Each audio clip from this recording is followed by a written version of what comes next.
1, 2, 1, 2, 3.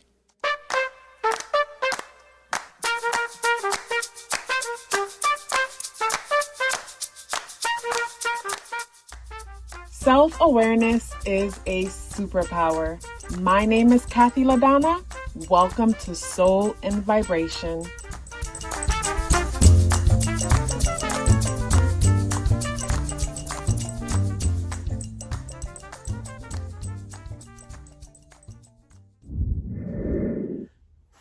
Neptune and Libra. So I'm smiling because I can relate to this placement. I don't have it this way. I have Pisces in the 7th house.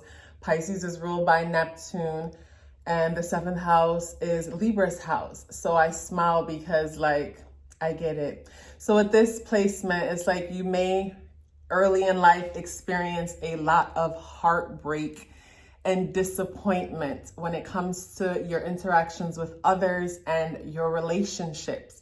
And that's because Libra rules relationships and Neptune has to do with basically looking at life through rose-colored glasses. And that could be a great thing in certain instances because we can create masterpieces, but in other situations, it could be dangerous in the sense that with this placement, you'll see potential instead of seeing people for who they really are.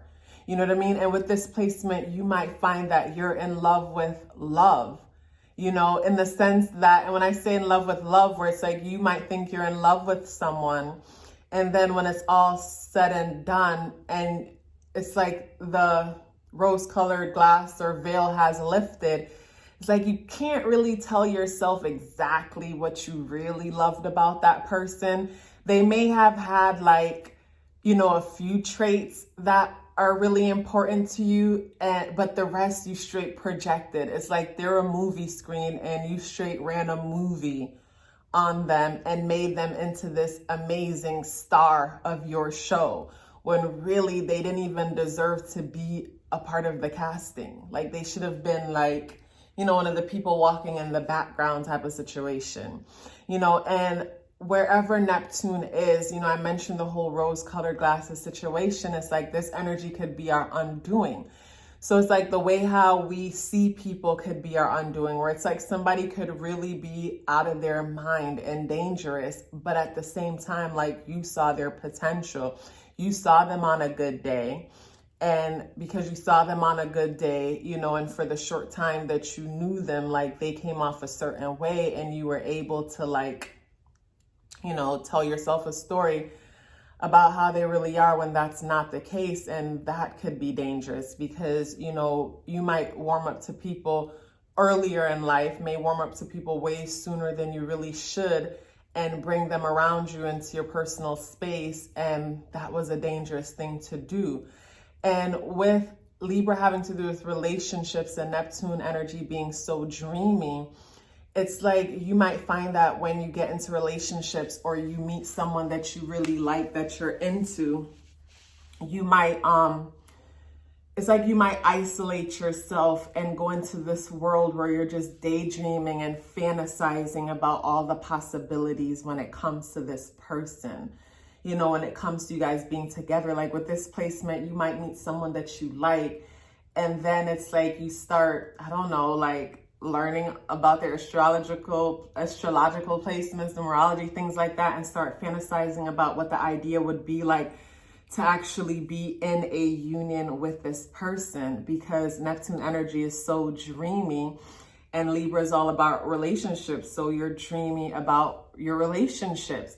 And with Neptune, the planet being a place that's surrounded by I'll say gas, it's like you can't see more than an arm's length around you.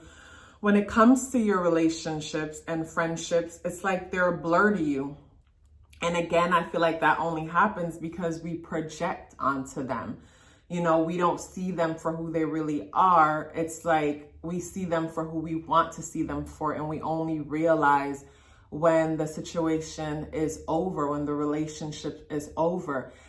Libra has to do with balance, and balance in the sense that I wouldn't say that that energy itself is balanced, but Libras are constantly seeking balance.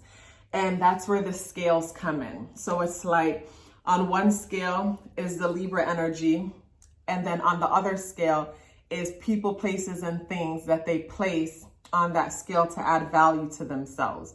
So basically, you might see people in ways like you might see, putting them on pedestals and seeing how they can add value to your life, when really that's not the case. Like they really, like, yes, as humans, we all bring value, but at the same time, someone might not be living their truth, and they might be asleep to who they really are, and they might not be interested at the moment, but it's like you're seeing them as someone, you know, who they haven't agreed to being yet, and you're seeing them adding all this value to your life when really they're actually just a burden.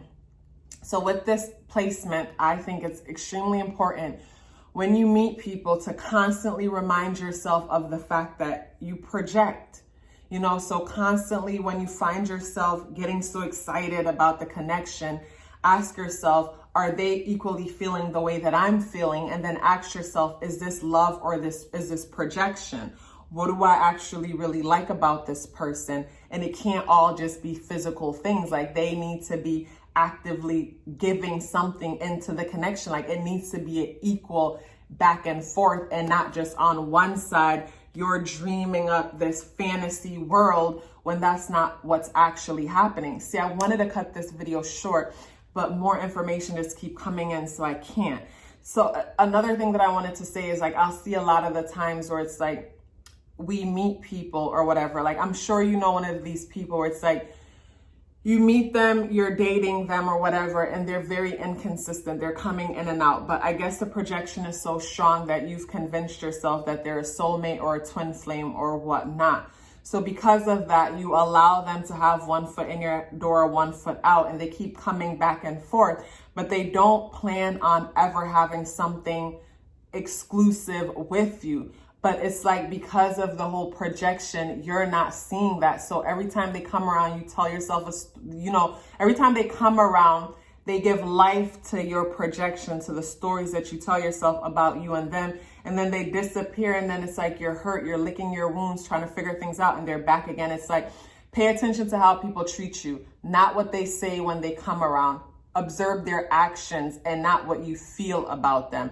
Combine the way you feel and their actions together to get a good idea, because you can easily get stuck in situations where it's like someone is in and out of your life. And I see some people go through this for years, waiting for commitment that never comes.